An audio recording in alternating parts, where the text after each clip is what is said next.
Köszöntöm a hallgatót, itt az Újvidéki Rádió. Jó estét kívánok, Dibejacsárú jelentkezök. Szeretnék is szép nótát kérni. Erzsike, hallgatom önt. Volt ez jobb is, lesz is még Incitől. Ha lehetséges. Lehet bizony. Hálás köszönet. Mi is kívánunk önnek minden szépet és jót. Köszönöm. A viszonthallásra üdvözlöm.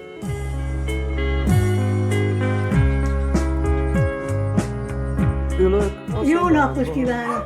Én vagyok Dözsi néni. Szeretnék... Tessék?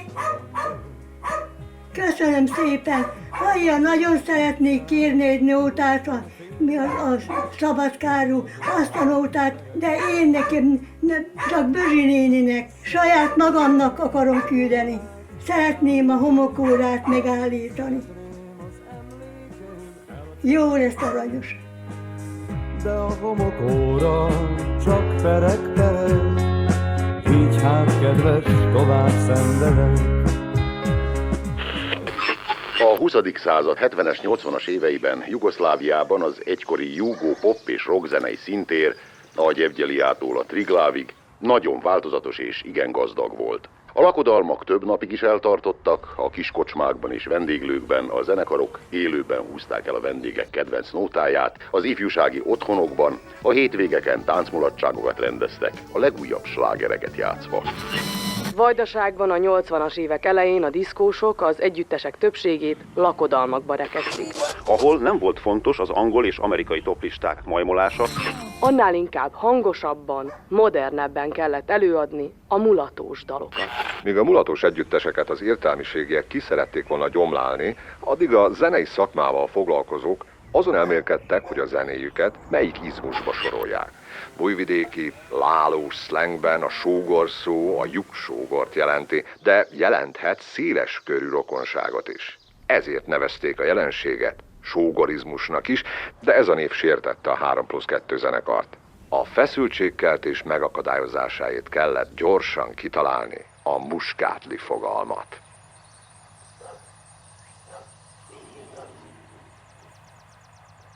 Kovács Karesz egy kedves, mókás, vicces figura volt, akivel gyakran találkoztunk folyosón, itt-ott, néha elmentünk, megittunk egy sört vagy egy kávét. Elmesélte nekem, mi történik a falvakban, kisvárosokban, hogy van egy ilyen új műfaj, és nem tudja, milyen nevet adjon ennek a dolognak. És én rávágtam azon, hogy muskátli zene. Kérdezte, hogy miért muskátli, mert mindenütt van belőle a Vajdaságban, és igénytelen, körülbelül, mint ez a muzsika. Hát ez a muskátli, ezt itt Vajdaságban adták ezt a nevet, a zenekarnak. De Magyarországon az a lakodalmas rock. Nem muskátli zenének indult, ez gúnynév. A gyökere a 3+2. A szerb sajtó és a horvát sajtó is sógorizmusnak nevezte.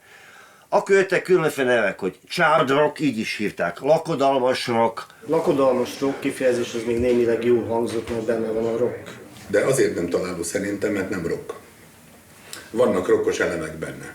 Ebben benne van az a gics határa is szép, de gicses a muskátli, szóval ez szerintem egy nagyon találó kifejezés. A muskátli az egy örök virágzású valami növény. Tudom, mi a muskátli, mert az egész udvarom tele van. A muskátlit külön a kedvenc virágom. Csak egy kipéknyi rózs, csak egy parányi kölni, hajad illat a szám, de jója vágyhoz odadőlni. Csak egy pillanat, és egy kis áramütés, és már pesdül a vér, repül egy könnyű szédülés. Mi, mint gyerekek, tánczenét énekeltünk. Kicsit olyan rockerosan is öltöztünk, úgy is viselkedtünk, meg hát az a lázadó ifjúság voltunk, és azt a zenét játszottuk. És a legkisebb falvakban is, ahol 3 utca volt, álltunk, megcsináltuk a koncertot. Nem érdekel, hogy nem kerestünk semmit. Olyan jó éreztük magunkat, mert mi akkorában nem csak magyarul játszottunk. Játszottunk szerb zenét és horvát zenét, akkor a makedón, szlovénokat. Ugye ilyen kevert közönség volt. 3+2, ezek rockzenészek voltak. Csak abban az időben a rock az úgy valahogy leesett, nem lehetett belőle pénzkeres, és akkor tudott zenézni, volt hangszer, akkor mi csak akkor muskát. Kisvárosi tánczenekar volt, akik gitárral játszották a régi slágereket, a régi dalokat, és elkezdték a magyar nótát is ugyanabban a stílusban játszani. Keveredett egy kicsit a balkáni műdal, tehát az esztrád zene ezzel a magyar népzenével. Ez a szerb zenének volt az egyik jellegzetessége, hogy mindennek volt egy bejátszása. A magyar zenében azután sláger a mi időkben. Csicsat rózsám. Van munkahelyünk, és akkor neki jó szórakozunk, elmegyünk, nem a pénzé, hanem jó érezzük magunkat, az kész.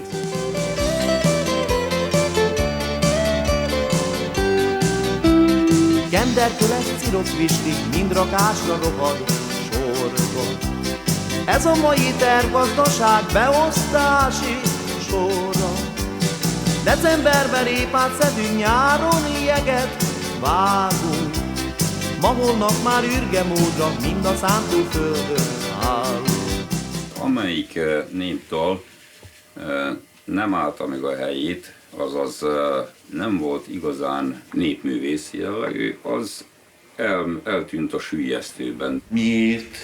Ez megint felvetődik bennünk a kérdés, ki volt a magyar nép igazán kutulva már ebből a magyar zenéből?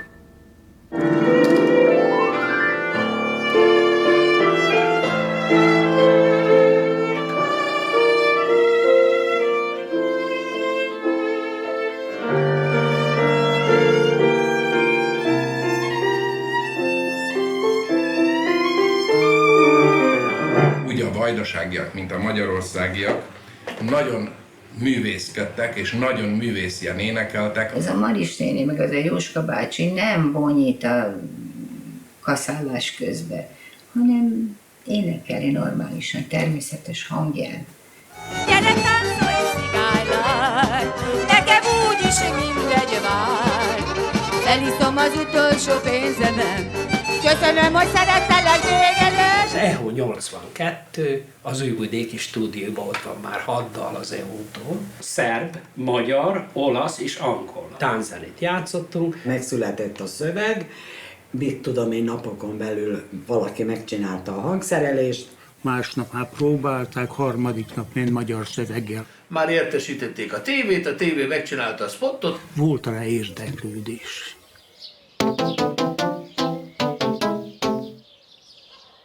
A vajdasági emberek nagyon szerették a lakodalmakat. Mint a lakodalomban hallott és jó érezte magát, bár miért föltette volna, hogyha létezett volna fölvétel. Ebből jött az ötlet, hogy érdemes lenne ezt fölvenni. És felvettünk egy 4 dalt, démó felvételeket csináltunk. És ezt én akkor megcsináltam ilyen dobgéppel, szintetizátorokkal. A hangmérnököm elküldte a felvételt a Szabadkai Rádióba a kollégájának, hogy belehallgasson, hogy hangzik. Én voltam az, aki műsorra tűztem, 120 üdvözlet érkezett egy zeneszámra. És akkor kezdett a Bolondok háza. Hidd el, hogy mi se tudtuk azt, hogy mi történik körülöttünk. Én vagyok a hibás. Sárgul már a kukoricaszár, az én szívem kis galambom téged vár. Sárgul már a kukoricaszár, párosával költözik a kis madár. Árva fészek a ház ereszén, 7 falunak legszebb lánya az enyém. 7 falunak legszebb lánya, lelkem valós csalogánya, fészket raknék véled én. Sárgul már a kukoricaszár, ugye babám, mi egymásé leszünk már. 7 falunak legszebb lánya, lelkem valós csalogánya, fészket raknék véled én. Volt az Újvidéki Rádiónak egy olyan műsora, hogy Üzenet a távolba este. És jöttem kocsival haza, és akkor hallottam meg először a Sárgul már a kukoricaszár ebben a hangszerelésben. Sajnos én voltam az, aki a bugyi zenekart elutasította 86-ban. Fölfigyeltünk rá, hogy ez mégiscsak magyar dolog. Meghallgattuk, hát elég pocsékul szólt. És én mondtam nekik, hogy ne haragudjanak, de ez így zeneileg nem jó. Ilyen Szabadkai Rádió, Szent Tamási Rádió, voltak ilyen híres rádiók, amelyek lefették ezt a műfajt. Minden szombat délután 50 000 ember ült le a Szabadkai Rádió hullámhossza mellé. Halló, itt az éjszakai mulató, jó estét! Jó estét kívánok! Azzal a nótával, hogy távajdékám az az asszony halált. Lehet, ha bemutatkozik nekem? Bíró Erzsébet, de Begecsáról. Egy üzenet úgy kezdődik, hogy kinek mit és ki kíván. Üdvözölték az emberek egymást, az volt. Menő műsor volt. Kvázi ez a szív küldi szívnek, hogy az ember pénzt küld, és akkor Ángyinak elküldöm ezt a nótát, és befizetek 100 dinárt. Szép jó estét kívánok a hallgatónak! Jó estét kívánok, István! Szeressük egymást, gyerekek! Úgy történt, hogy nekem volt a zene, Jóska szerette mikrofont, és ehhez ketten kellettünk. És leengedték a Nem forog a Dorozsmai Szélmalom című számot, úgyhogy leblokkott a központja a rádiónak, hol lehet ezt megvenni, kik ezek, akik ezt játsszák, ez most milyen zene, honnan jött ez. Kinn a topolyai határba, jaj, de sok bacsírta madárka van. Nincs szebb ott az aranykалásznál, most is a lelkem csak arra jár. Giling galang, szól a harang, boldogságom határtalan. Kovács Petró Károly!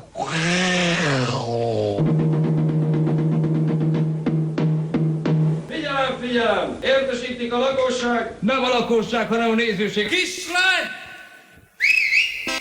Kovács Károly! Kovács Karesznek. Kovács Karcsi. Kareszkám. Ő egy fantasztikus ember. Az egyik leghallgatottabb péntek esti, úgymond ifjúsági szórakoztató műsort vezette éveken keresztül. Az egész muskátban Karesz volt az, aki azt összeborította. Aki megpendítette a húrt, szóval... Mert ahogy a Lengyel Gabi elkezdte 3+2-t, akkor utána már a következő lemezt a Kovács Károly csinálta, de a szivárványt ő találta föl. És elkezdte gyártani a hanglemezeket, én még elkezdtem gyártani a klippeket, annyira beindult, hogy zsákszámra hordták tőlünk a videókazettákat.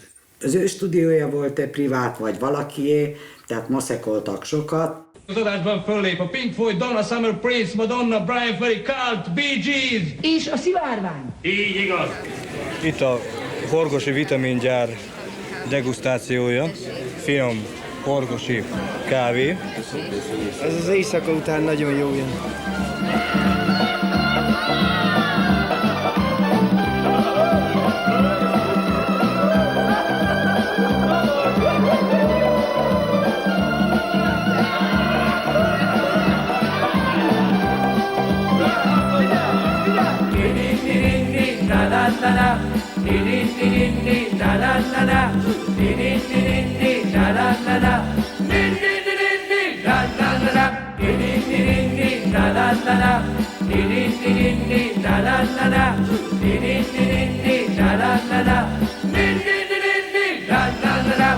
Kedves feleségemmel tapintáztam az ebédlőt, berohant Tomi, úgy félfástól, hogy komám, lemez kell csinálni, főhit Karesz. Na mondom, most akkor ez mi? Fölhívott minket, megjelentett, hogy a gyerekek kellene egy lemez csinálni. Hát tudjátok, ugye az első oldalon lassú számok, a hallgatós, így mondta hallgatós, a másik oldalon gyors számok. Volt szuggesztió persze, hogy nélkül az élet gyötrelmes. Az Karesznak az ajánlata. Igen. Újra érzem ajkad ízét, de te nem vagy mellettem. Ha mégis visszajönnél, boldog délután, a szivárvány minden színét szemeidbe csókolnám. A szivárvány minden színét szemeidbe csókolnám. Nélküled az élet gyötrelem, nem viselem el csak részegen. Nem segít a bor, a szívem dobbanása nem. Nélküled az élet gyötrelem. Valami hagyott, hogy oké, Gyémánt Tibor szerzze még, vagy ilyen földolgozásra. És a lakodalmi hangulat is maradjon benne. Igen, mindig valami hangulatot emelje, hogy a végig majd szőröslábú kismacskot vagdosd az elejét, kész. Akkor volt a Csernobili katasztrófa, ezért könnyű ezt megjegyezni. Tehát 86 a májusi ünnepek alatt. A Karcsi, mi nem tudtuk, hogy mit csinál, ő is ott volt, de eljött és elment, jött, ment. De azt mondja, de kellene, mégis ugye mi Jugoszláviából vagyunk, kellene egy jugoszláv népdalt, Izzanesen Tomlje Potom. És egy muzulmán számból csinálni egy magyar nótát, érted? Persze kell szöveget írni, megcsináltuk. Van itt még egy dolog, hogy csak Beritől legyen ilyen, és a My Dingaling, ebből egy olyan, hogy Dinglingli, ez olyan érdekes. Csináltok itt is, kicsit dolgozzátok át, kis szöveget, jaj, te jó Isten, érted? 23 óra alatt felvettük az első zenei anyagot. Kisbácskai gyerek vagyok, házasodni akarok. Kérdik, tudakolják a halászok, merre, hová való gyerek vagyok. Kisbácskai gyerek vagyok. Azt mondja, gyerekek, aranylemezünk van, a Karcsi nevű is. Honnan aranylemez? Ki se jött, föl se vettük, még fölvettük, de nem kész még. Azt mondja, a megrendelések alapján 50 000 példány el van adva. Megcsináltuk a lemezt. Hé, emberek a havason! Itt vannak a sógorok Palicson! Sírig tartó szerelmet ígértél, most látom, hogy rongy szabad vidék. Még egy éjszaka, azután örökre elmegyek. Kékpegyes rakott szoknya lány, vonám a dologban nem asszony. Lemezt kiadni, azt a szem, hogy... Nem sok egész nyelven gyakoroltunk persze, teljesen új repertoár, szóval. Van rajta mulatós, van rajta sláger, ami eladja. Ez volt a muskátli, nyőt a muskátli mindenfele. Volt, akinek vissza kellett lépni, volt, akinek fölfelé kellett volna, de nem sikerült, de mindenki nyomta. Karesznyom hátulú, közönség kíván. Gyönyörű hangja volt a Tominak. Megkenjem a torkot. Természetesen mindegy, visszavárunk jövőre is. Különben csak már az idegök miatt. Tudod? Nem. Nyugodtan csak, szépen. Nyugodtan mindenki mindent tud, amit nem tud, úgyse tudja. Miénk a föld, az ég, miénk a csillag, cigár leány, ma este csókolj még. Leporolunk néhány régebbi dalt, Mert ez a New Wave. leutánzunk néhány régebbi arcot. Kész a New Wave. Itt van most Rambo öcsi. Na, ez aztán az új év. Oh yeah!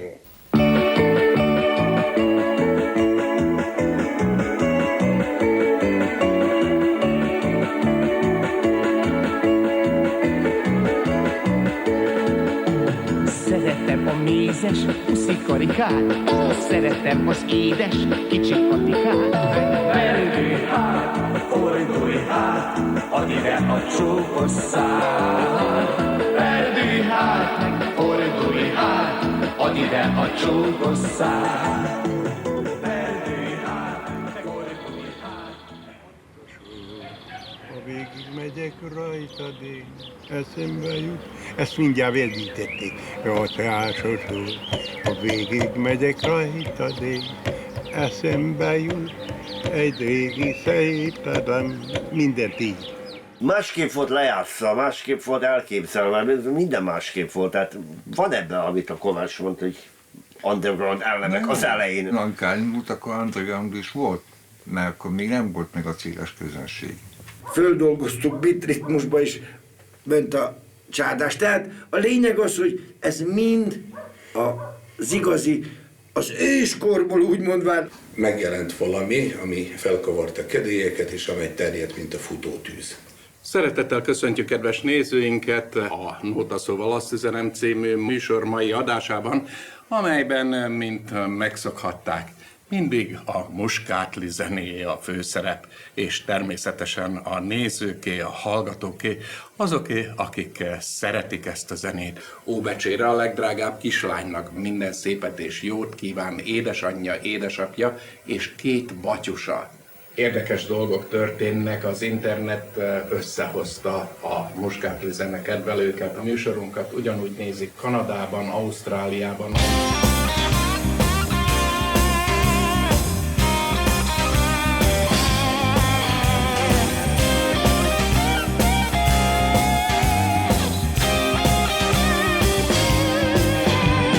Halvány őszi rózsa, gyógyítsd meg a szívemet. Mondd el, hogy rab vagyok, azt is, hogy meghalok, ha már szeret.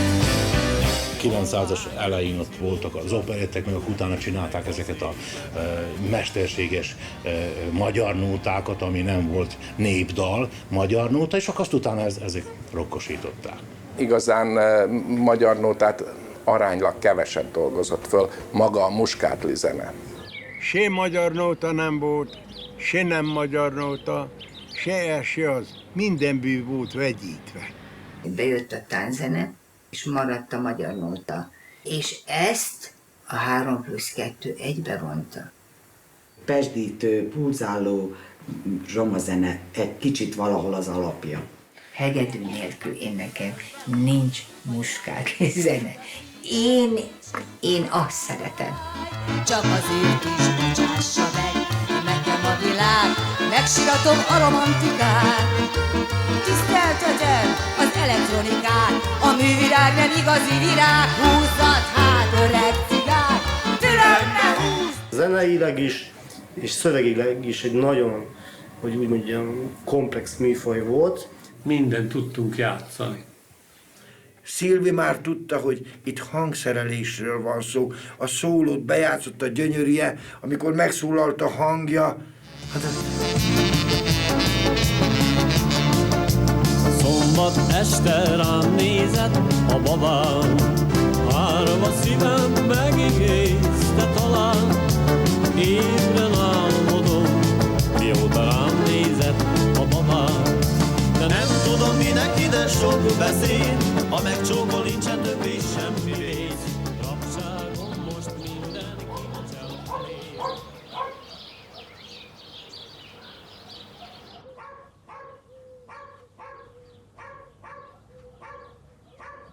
Drága Rozi néni, üdvözlöm Önt! Szeretnék kérni egy nótát a kávézó barátnőknek, Erzsikének, meg két Máriának, avval a nótával, hogy bízva bízunk a jóba.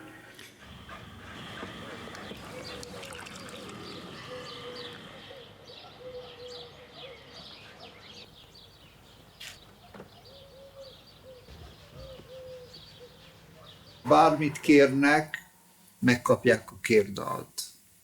Azt mondja, hogy 3+2, mondja, hogy tessék a kombiné.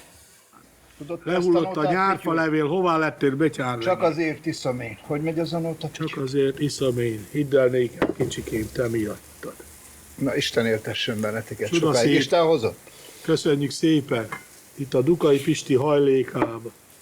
Egy este 9 liter bort ittunk meg, piros bort, kólával, ketten, reggelig. És onnan mentünk munkára. Szép idők voltak azok. Jaj! Mulacsunk babám, egy hónapban egyszer van fizetésünk vár. Úgyis egyszer ihatunk, utána megkoplalunk, hogyha egyszer mulacsunk babám. Megkaptuk a fizetést, ígyunk sört meg bort, ilyen nap egy hónapban mindig csak egy volt. Elindult egy fillérig, mulattunk. A régi örökzöld számokat énekeljük, ez a Muskátli zene. A csárdás az lett a diszkó. És ahogy bejöttek az elektromos hangszerek, ahogy bejött a dob, ez adta még ezt, és a csárdás ritmust átváltották ilyen rock csárdásra. Nagyon fontos a ritmusváltás. Nem felel meg a doboknak egyáltalán ez a 4/4-es ütem, hogy tup. A csárdás megy 2, erre 2 alatt, de ha a dob a kíséret, akkor van az a pörgés, akkor ha táncolnak, akkor az majd forognak. Ugyanazt lépik, tap, az így meg van gyorsítva egy kicsit. És ez az egy ritmusváltás miatt egyből érdekes lett az a cigányzene, ami már unalmassá kezdett válni. Akkor, de akkor már nem csárdás. Úgy dobó nem lehet. Akkor oda bele egy szólót. De csak egy rövid szólót, ami így möglik egy kicsikét. A nagy bigén meg a vonyót húzott, és akkor az addig, míg te azt énekeled, az hangot adott ki, az bírja neked húzni állandóan. Sikerült olyan energikusan kihúzni, hogy emotívan hat az emberekre.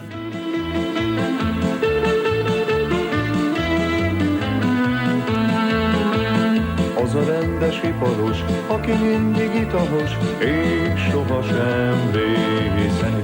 Ladi, ladi, acsicsok, acsicsok, acsicsok. Jaj, Istenem, mit csináljak? Bőgőzek vagy brácsázak vagy bőgőzek. Jaj, Istenem, mit kell meghalni? Kislány, a szívem hegedű, tekints le a muskát és ablakod mögül. Úgy hív, csábít az okogó, hegedű, jöjj hát, szeretni csoda szívű gyönyörű. Nem csirától von király, ha senki sem kerepelne, baj lenne.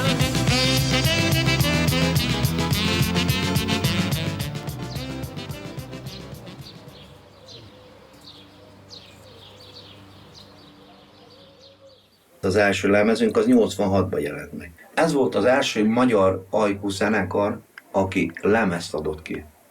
Magyar nyelven. Az övékét hamagyorsan, amikor fölvették, kiadták, milyenket pár hónappal később adták ki. Gyorsabb megjelent még 2 zenekar, vagy már korábban is léteztek, de lemezhez jutottak szintén. Kézzel fogható formát öltött.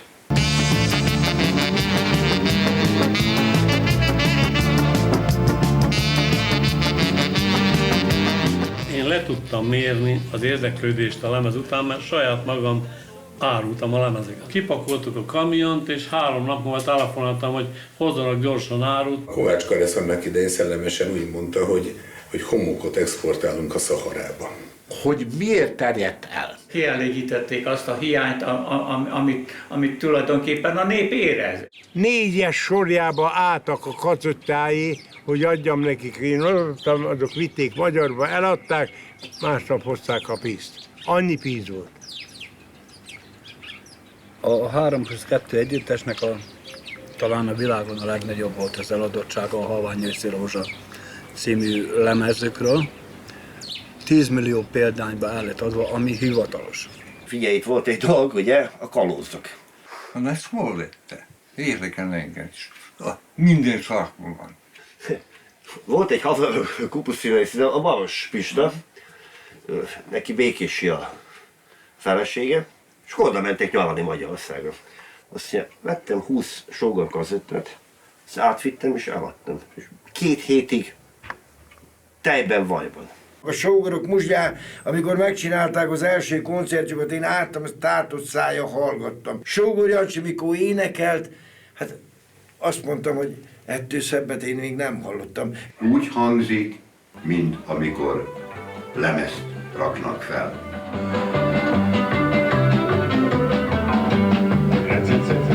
A sógoroknak nincs eszedni, elvesztették az este, elvesztették az este, az este lányokat lesve. Hölgyeim és uraim, szép jó estét kívánok a Sógor Banda nevében. Isten hozta önöket. Mi voltunk azok, akik állandóan fölléptek. Miért? Hát szükségből is. Ebből éltünk, elnyomultunk. Így volt. Nincs itt nagy okoskodás ebbe a zenébe. Ott a színben nincs senki, mondhatod te akárhogy, hogy muzsikálsz, akkor csak egy ilyen kis szobazenész vagy. Hogy megtelik egy stadion, vagy egy gyárcsarnok, ahol 10 000 vagy 100 000 tombolnak, az önmagába véve nem értékmérő dolog. Ha van közönsége 40 éven keresztül, akkor vagy valaki. Megfertőzték majd, hogy nem az egész magyar lakta területet. 2-szer megtöltöttük 87-ben azt a sportcsarnokot. Az azt jelenti, hogy 12-3 ezer ember volt akkor. Fú.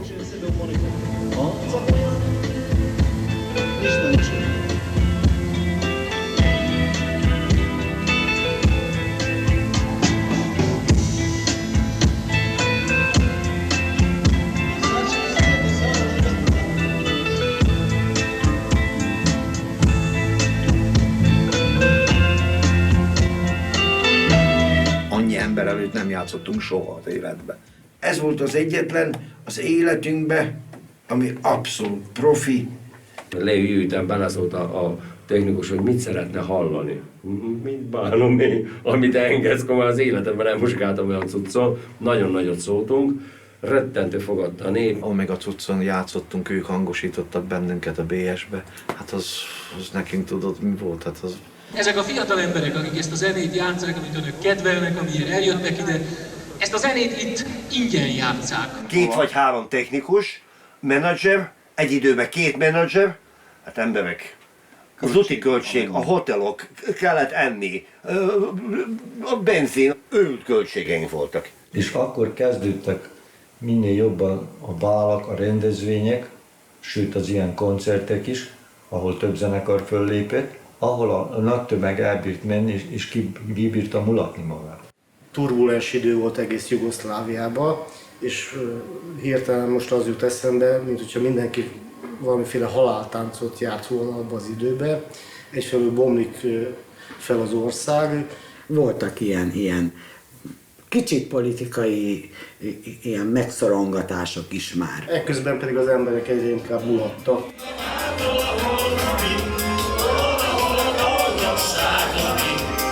Ha anyagi gond, ha családi gond, ha kinek milyen gondja volt, ott elfelejtette.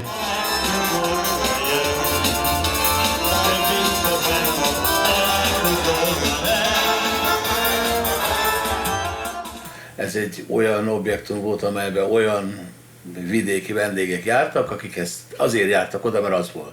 Bármelyik faluba, városba, ahol volt, oda özönlött a nép. Táncolhatóságot biztosítani, hogy az emberek fel tudjanak állni és táncolni tudjanak. Április 7-től május 1-ig 22 koncert. Széchenyi, Balassagyarmat, Encs, Tiszavasvári, Polgár, Leninváros, Turkeve, Dorog, Várpalota, Zalaegerszeg, Zalszentgrót, Paks, Kalocsa, Baja, Kiskörös, Kecskemét, Kistelek, Kiskunhalas és Szarvas.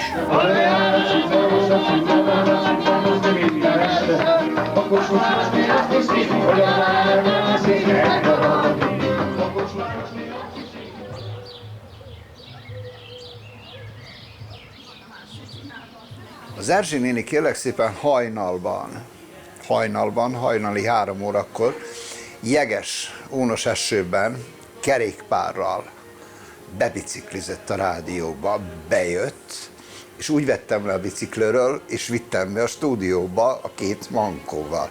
Egy zeneszám sok mindenre tud emlékeztetni, szépre is, rosszra is. Hogy vagy el? Köszönöm, nem jó. És bővebben? Hát bővebben jó. Pontosan tudtam, hogy még kéri azt a dalt. Mert az a dal azt mondta el, amit ő akart közvetíteni a többi ember felé.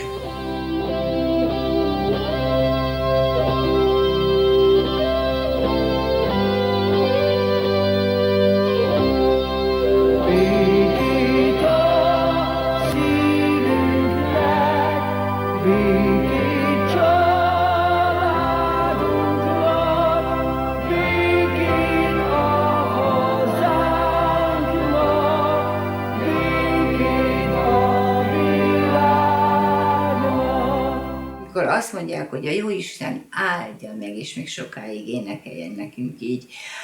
Van ettől szebb elismerés? A nagy közönség egyedül annyit fogad el, ha meghallják az Áve Máriát, akkor el vannak ragadtatva, de ettől többet már nem igazán tudnak elviselni, mert hallják odakínről, a templom előttről a szaxofont, meg a harmonikát, meg a többit, és akkor már arra vágynak, hogy visszazuhanjanak abba az atmoszférába, ahonnan kimásztak, és bementek a templomba az esküvőre.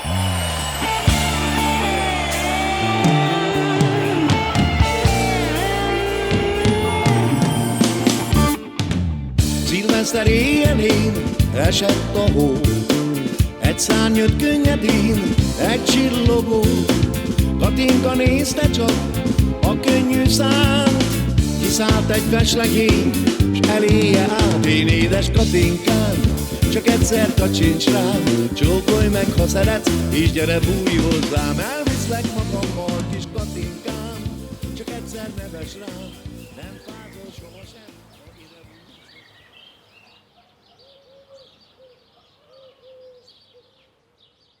A 3+2 az inkább koncertzenét szeretett játszani. Azokkal a zsinórokkal. Ők nem tudtak lemenni az asztalhoz, úgy, mint a cigány.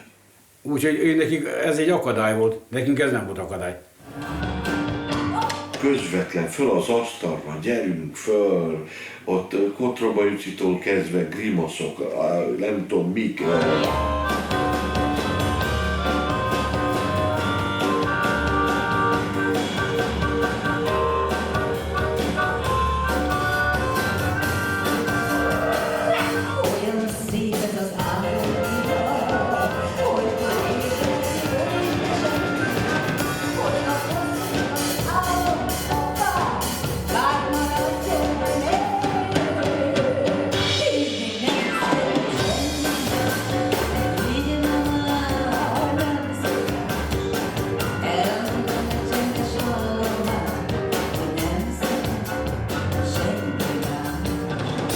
Kell mondani, hogy a nép csípte. Jelenség, amit nem diktál senki, a lelked, a szíved, lükoda. Mi nem akartunk, hogy mondjam, cirkuszt csinálni a dolgokban. Nem, mi zenélni jöttünk. János sógor soha nem mászkált. Még ha hosszú volt a kábelje is. Rövid a kábel. Na jó, nem bírok kiszaladni oda, de úgy képzeltük el, hogy ide lejöjjönek mindannyian. Öreg magnetofon, szólj csak mindig újra, őrizd meg a dalot. Dúdul, öreg magnetofon, és a dallam néha róla álmodozom, és a dallam. Ha lett volna 3 fázis a Kurta kocsmában, akkor Dankó Pist és így valahogy szólaltatta volna meg nótáit. Göndör a haja, karcsú a dereka, megölelném. De én nem akarom. Kedves Ákos, nagyon szépen köszönjük neked a szép képeslapot, az üdvözletet. Mi is kívánunk nektek ott a Mitrovicei Fegyházban kitartást, jó egészséget és egy boldogabb új évet. Itt volt Karesznak még a nagy ereje, a zenebona, a televízió. Azok az együttesek, énekesek, akik addig adtak ki lemezt és népszerűek voltak, mindet behívja egy műsorba. Sárgul már a kukoricaszár, vadvirágos madárdalos a határ. Szép galambom, kicsi tubicám, fagyolatos jegykendővel vár én rám. Fagyolatos jegykendővel, kicsi szíved szerelmével, légy az enyém kis babám. Sárgul már a kukoricaszár, az én szívem kis galambom téged vár. Fagyolatos jegykendővel, kicsi szíved szerelmével, légy az enyém kis babám. Fél legálisan elkértük a kamerát, megcsináltuk a klippet, a tévébe összevágtuk.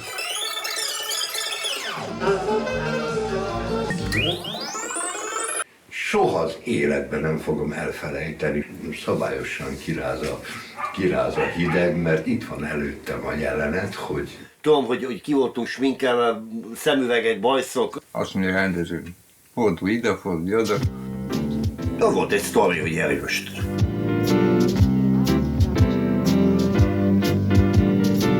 Szeretlek téged halálosan, a végzetem vagy nekem. Szeretlek téged halálosan, maradj örökké velem.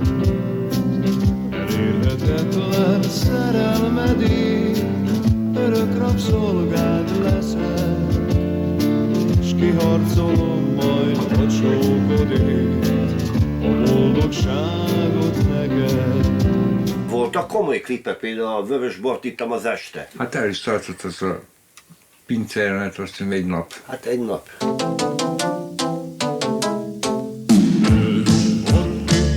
Az este, angyalok ragyogó csillagok.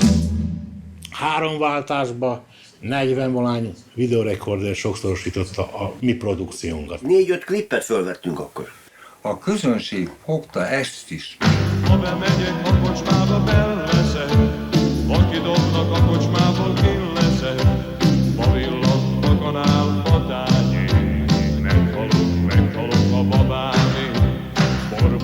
Borban az igazság, bor nélkül nincsen igazság. A barna kislány az ölembe, cigány húzza a fülembe, mégse tudok vigadni. Miről volt itt szó? Európában a lemezek és a kazetták mentek. De a tengeren túl, ugye már ők szerettek volna VHS-en látni minket. VHS-eket, tehát VHS kazetta, legyen kép is. Árad a Duna vize, elfolyik a fekete tengerbe. Furcsa egy nyavaja, ha zajlik a szerelem az emberbe. Árad is, zajlik is, fázik is, melege is van tőle. Ott benn a szíve körül 100 fokot mutat a hőmérője. Észre tér, véget ér, elfogy a szerelem az emberből. Majd ha a Duna vize visszajön a fekete tengerből.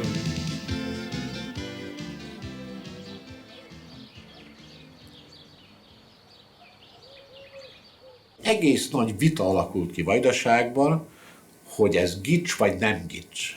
Esztétikai, zenei, művészeti környezetszennyezés. Ez volt a véleményem róla. Észtrát zene, amellyel könnyű pénzt lehet keresni, tehát nincs benne semmi művészet. Milyen elítélték, hogy ez egy gics, zenei gics, ahol zeneileg nem nagy értéke van. Nem volt szép a dikciójuk. Megfogtam a kombinétodat. Rendes ember nem leszek. Hát ez az egész Vajdaság úgy mondja, nem? Azt akarja mondani valaki, hogy a sárga már az gics. Most mi azt csak áldolgoztuk, azt akkor gics. A dalszerzőt bírálják, aki a dallamot írta, vagy aki a szöveget írta, vagy aki hangszerelte, vagy azt, aki előadja. Maradjanak meg abban a régi hangzásban. Ezek voltak a kritikai hangok abban az időben. Nem volt műfajilag meghatározható, hogy ez mi. A zenét kifordították, a hallgatónótából csárdást csináltak, tehát én ezt a zenét soha nem kedveltem, nem szerettem.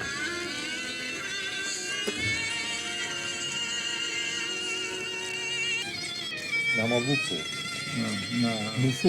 A bufó meghal. Az meghal.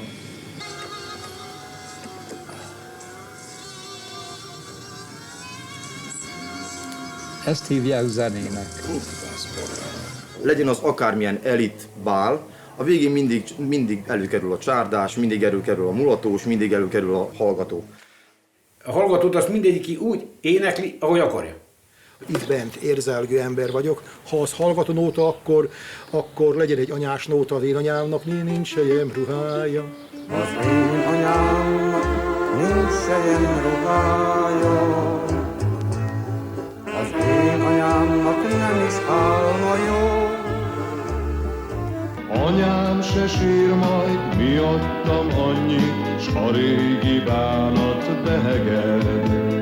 Majd, ha az igazi szeretet visszaadja szívemet, ne sírj anyám, csavargó fiadét.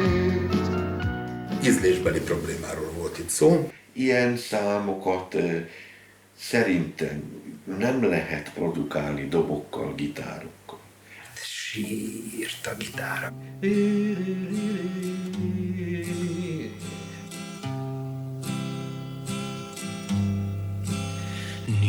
Senki olyan jó, nincs senki olyan szép, nincs senki olyan, mint az én anyám.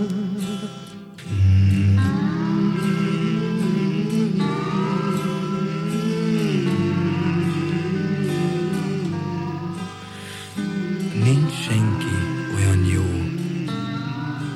nincs senki olyan szép, nincs senki olyan, mint az én anyám. Ő fogja a kezem, sírva elesem. Ó, Istenem, csak ő ne hagyjon el. A saját falujában senki se lehet próféta. Na most ez az EHO-nak sikerült. Olyan, hogy még meg se haltunk, és már újra fölvételezik együttesek.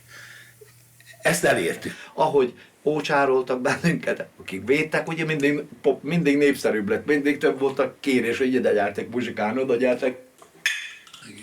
Igen, többet látunk. Igen.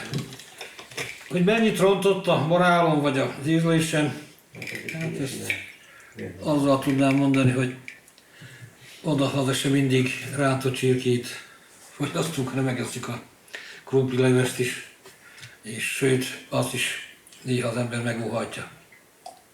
Volt egy ilyen morális pánik, primitív alakok, ilyen primitív nótákat játszanak. Vidékünkön, Dózsa György úton nem volt nagyobb parasztlázadás.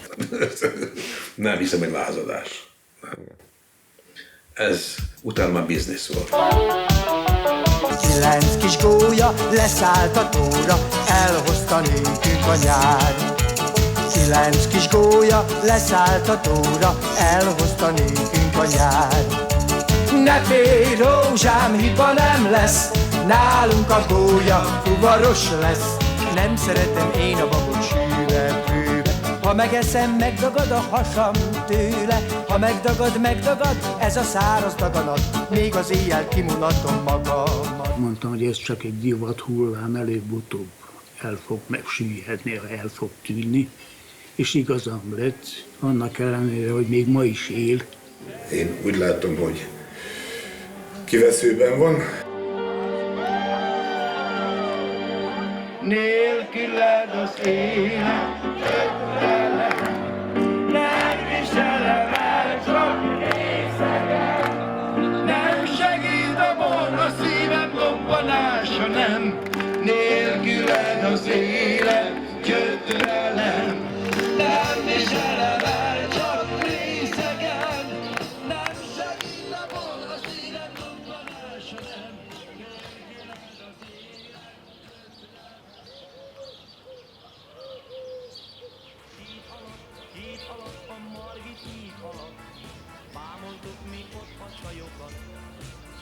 Kombinét kiírta. Szenes Ivánnak az apja. Megkérték az Andort, hogy írjon egy ilyen vígjátékot. És ott jelent meg elsőben ez a kombiné. 100 000-ek énekelték, mert hó ide izgalmas, hogy a Margit híd alatt, ugye. Ne félj, kislány, nem lesz baj, majd a paplan betakar, majd a paplan mindent eltakar. Ha akar kombinét, a csipkés kombinét, még az éjjel fölhajtom majd én. Létrejött egy különös műfaj, ezt általában a kazettákon másolták az emberek. Ismert magyar dalok átlettek komponálva ilyen borzasztó prasnya szövegre.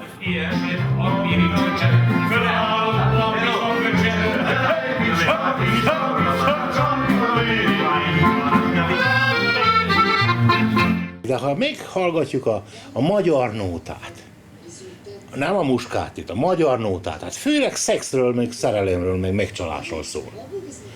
Vagy édesanyám, ne sírjál, vagy hogy elmegyek és félrelépek.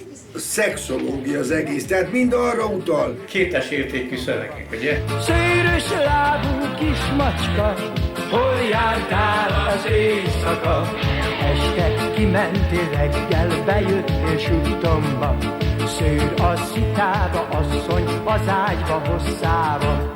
Tehát a szövegét ellemez. Próbáld. Szőrös lábú kismacska, Nem hol ellemezem jártál a az szöveget. éjszaka? Abszolút. Igen, prasnya, disznó számom, de hát enyhítette azt, hogy paródia volt.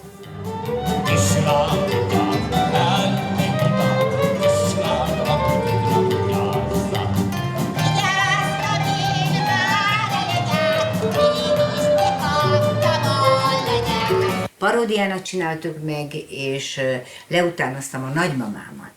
Pajzán vagy szexuális tartalmú pornográfhoz hasonló zene. Nem, hogy csak izgató, szexuális izgató, hanem olyan nevetséges, röhelyes szöveg. idézőjelben. Ilyen pornószamizdat lakodalmas volt. Na, lehet, hogy ez a porno muskátli, hogyha úgy hívják, hogy porno muskátli, vagy erotikus muskátli, vagy zsíros muskátli, ez lehet, hogy segíteni kicsit arra, hogy akkor az asszony férje hallgatja, és akkor majd utána összebújnak, és lehet, hogy lesz belőle valami eredmény. Ennek a kislánynak nincs babája, futballista jár az udvarába. Futballista jöjjön be, meleg van már ide fel. A szobába, a meleg ágyba.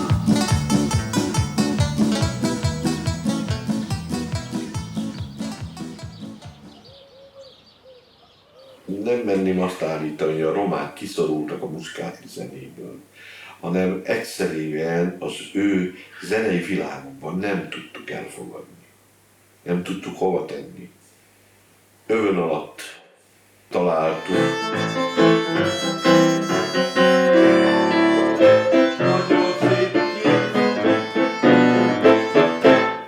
Akarsz egy magyar nótát szépen elkísérni, rettentő mesternek kell lenni hozzá. Mi gyakoroltunk hónapokig, mi nem mentünk ki, ha ez nem volt perfekt minden. Soha egyetlen föllépésen a Szivárvány zenekar, ezt nagyon aláhúzom, soha nem engedte meg magának, hogy ha véletlen egy hang hajnalba mellé pendült, én is megfordultam, mindjárt ránéztük, hogy most mi van.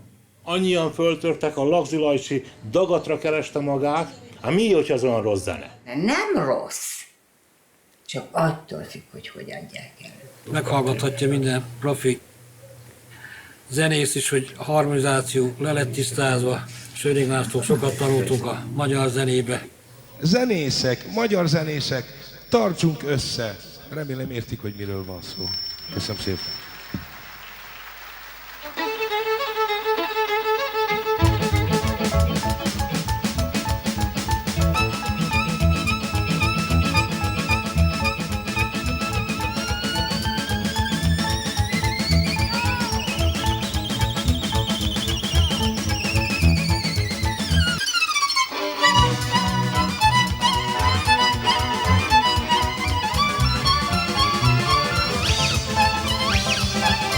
Akkor így fejlődött a zenekar állandóan. Nem értették meg a zenekritikusok szerintem az időhívó szavát. Ez, hogy gicses. Az egész gicses, az egész műfaj gicses. Nagyon is jósült el az ilyesmi. Azok a Bugyi testvérek is azért zeneileg megállták ők a helyüket. Jó énekeltek.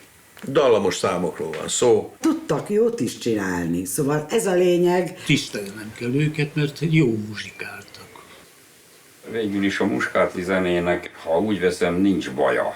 A tömegek elfogadják, kedvelik, erre ugrálnak föl. Tombolnak rajtuk.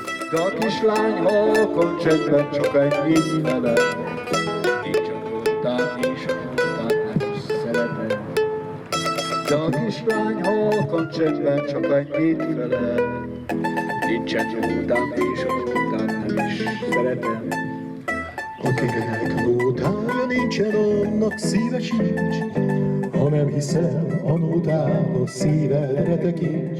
Egy évre rá a kezdettől, akkor jelent meg az első úgymond lakodalmas fölvétel a 7-es fogattól. Szerintem még az etno nem is létezik, hogy már etnosan játszották a magyar nótákat.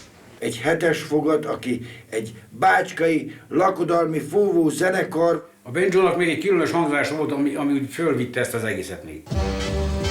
Hölgyeim és uraim, Madame and Monsieur, a korongon, a porondon, a videón, a szallagon, Béla, Tibi, Nándor, Dragán, Bonda és Gyuszi. Következzék a csodálatos 7-es fogat és autentikus lakodalmas zenéjük. Ég a buza világ szép, az egész világ mikor a szemedben még.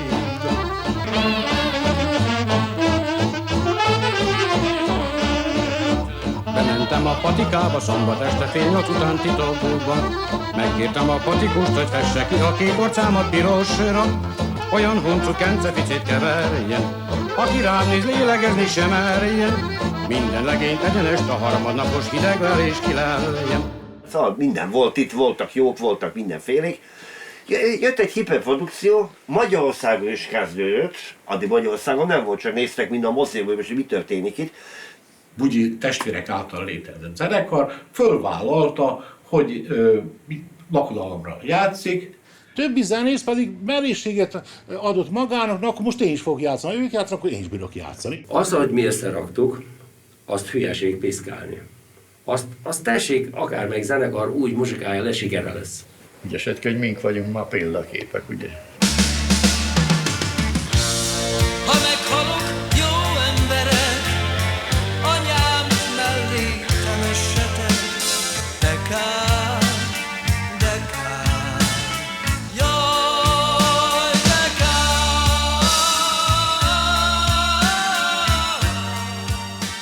Ki gondolt abból, hogy ez hullám lesz, illetve akkora lesz, hogy Zombortól Kikindáig mindenfelé alakultak, meg a jók, meg kevésbé jó együttesek. Nem zenei minőséget adtunk vele, hanem sokaságot.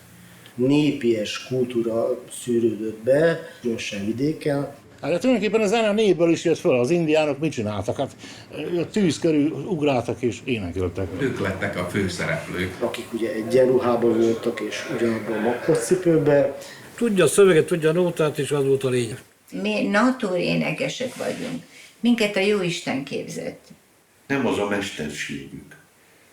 Tehát az egyik hentes, a másik esetleg szomatoló, most mondtam valamit, ugye. Ők amatőr zenekarok voltak, legyünk őszintén. Mi Más profik tudálásban, voltunk. Mi profik voltunk. Mi ezt csináltuk. Kimentünk, lesöpörtünk 2 órát.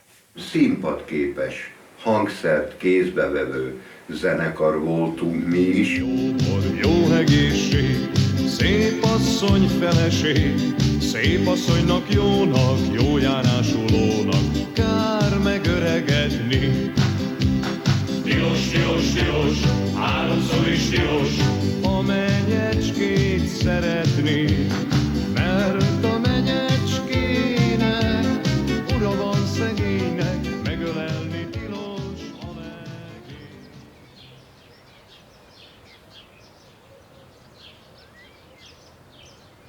Csak annyit kellett, hogy az egyik Csantavéri, másik Zsusanovói, harmadik Kelebiai, negyedik Szegedi. Ha ezt megmondtad, szegedi gyerek vagyok. Többit minden ugyanaz. A habatortán az, mikor mindenki maga módján énekel össze-vissza. Mondhattuk azt, hogy nem baj, ha a minőség nem olyan jó, de a szünet ne legyen hosszú. Mikor mulatunk, meg jó érezzük magunkat, akkor azt el akarjuk énekelni. Az énekes volt az, aki meghatározta a zenekarnak a hangzását. A második nagylemeztől indult el az a szivárvány, amelyik világot járt és lakodalmakat. Régi kocsi, szép kocsi, kicsi kocsi, jó kocsi, autóval, szép a szerelem.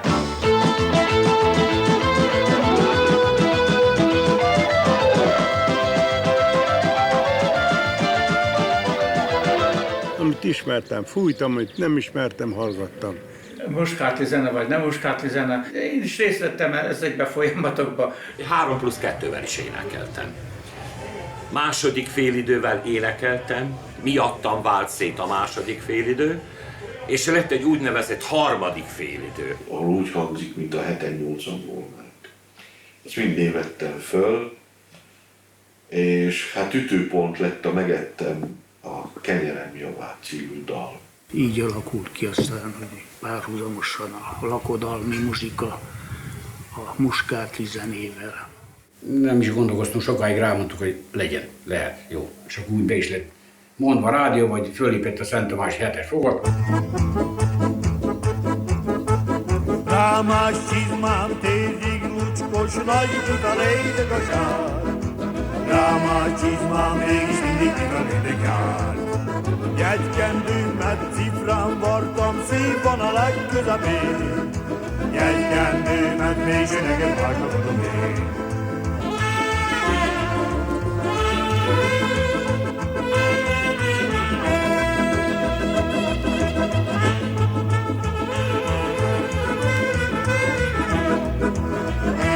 Jó volna egy malac, és bemondták a rádióba, mindjárt, hogy de jó volna egy malac, és mindjárt jött vissza a telefon, hogy adunk még malacot, elmentünk faluról falura, meg lett a 6 malac.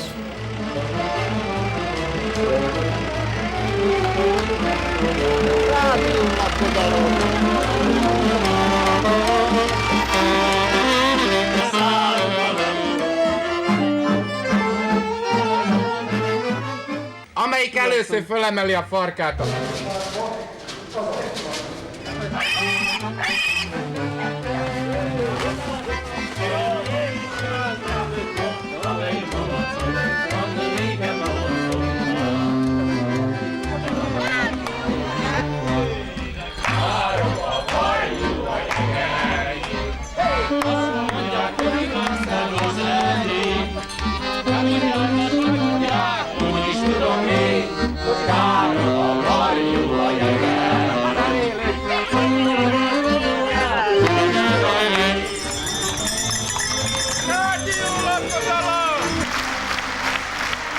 Mindig csak a kukoricát daráltam, jól jártunk mi, kaptunk 6 malacot, van nekünk malacunk már.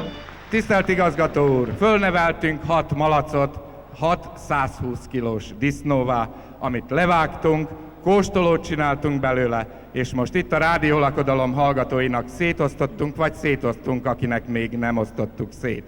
Mulassanak jól! Rádiólakodalom! És egy nagy tapsot a Malacklubnak. Kezdjünk el mulatni.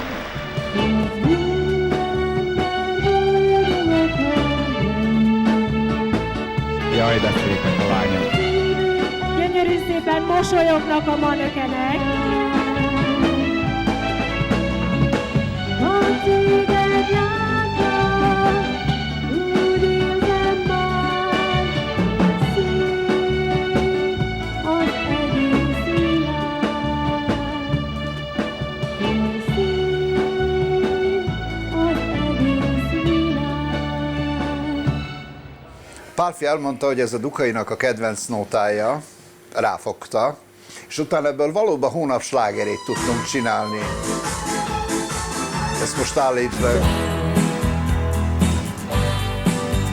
Gyere, ne várj, simulj hozzám, a dal ringat, csábít most már. Ez a kis dal szól, enyém vagy, akármeddig szól, enyém vagy. A ritmusa jó, enyém vagy már, babám. Ez a kis dal szól, enyém vagy, akármeddig szól, enyém vagy. A ritmusa jó.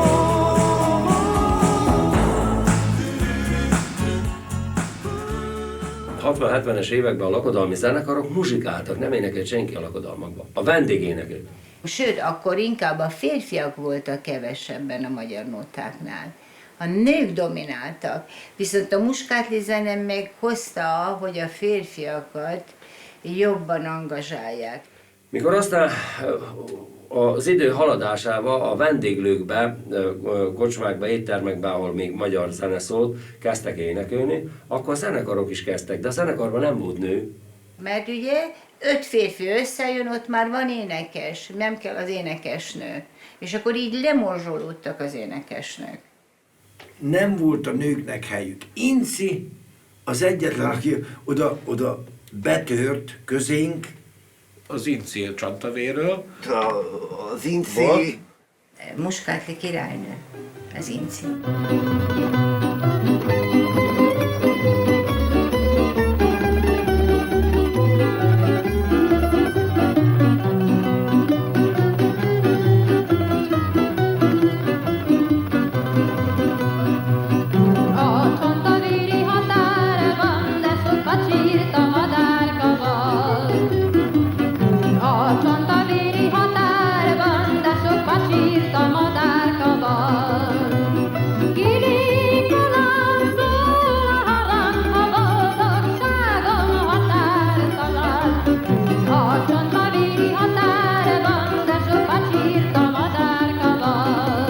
Van 6-7-8, ő volt egyedüli nő, aki adott ki lemezt.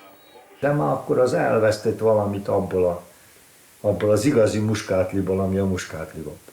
Nem is tudunk általán mulatni, hogyha egy nő énekelne. A Horgosi Paprika gyár termékeiből választhatok bármit. Köszönjük. Elmegyek a nagy világ vár rám, egy ismeretlen távoli világ.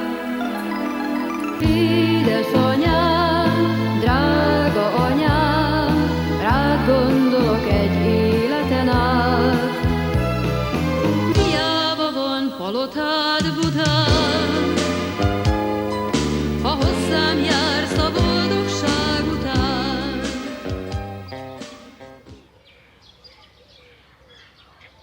Amikor a sógor együttes volt aktuális, mi sógorasszonyok voltunk. Készítettük az első aranylemez alkalmából, és én ezt a napot soha nem fogom elfelejteni. Mert valahogy mindig úgy tűnt, hogy ez lehetetlen, hogy ilyes valami történhet Zomborba például. Zenei háborút vittünk végbe.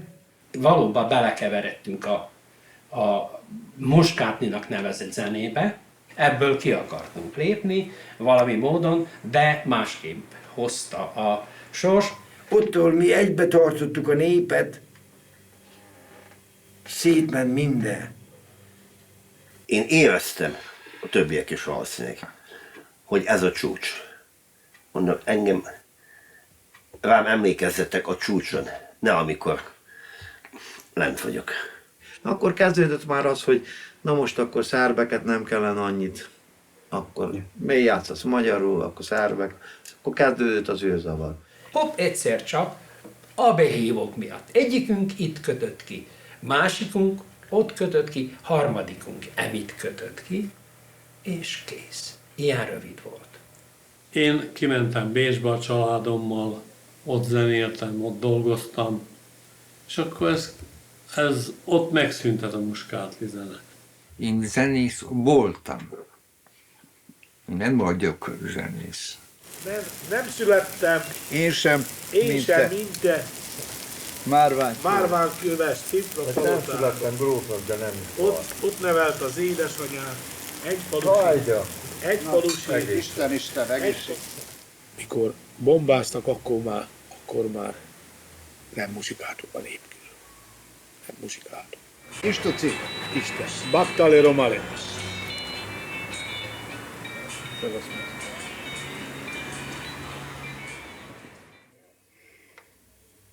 Éjszaka volt, be kell menni, soroztak. Bementem.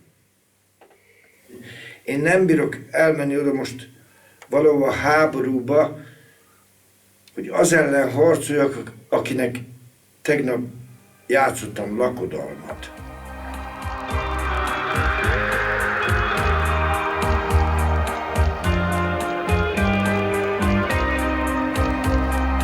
Kicsi falun ott születtem én, nincs egy gyertya, nincs ott lámpafény.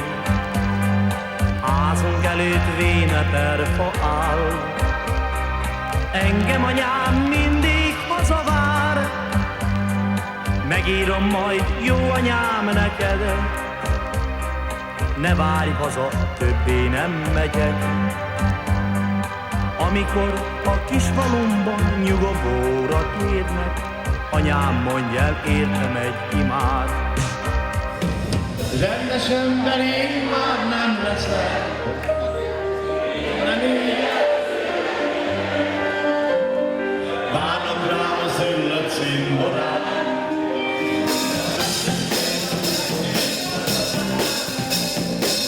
Hogy lesz a vége, nem tudom. Meghalok egy zöld hajnalon. Amikor a kis falumban nyugovóra térnek, anyám mondj el, értem egy imád.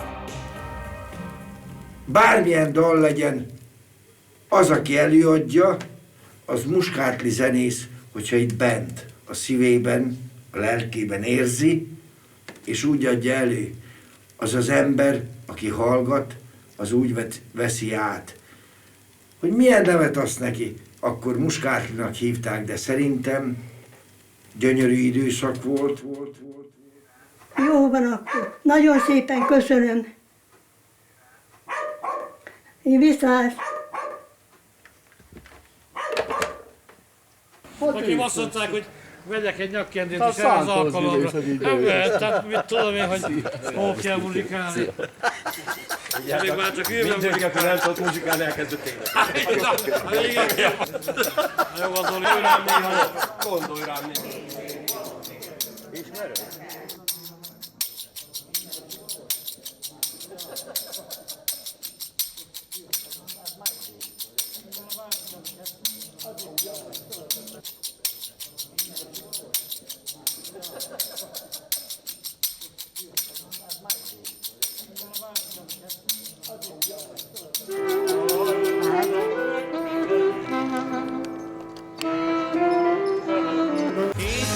Legszebb lánya, lelkem dalos csalogánya, fészket raknék véledém.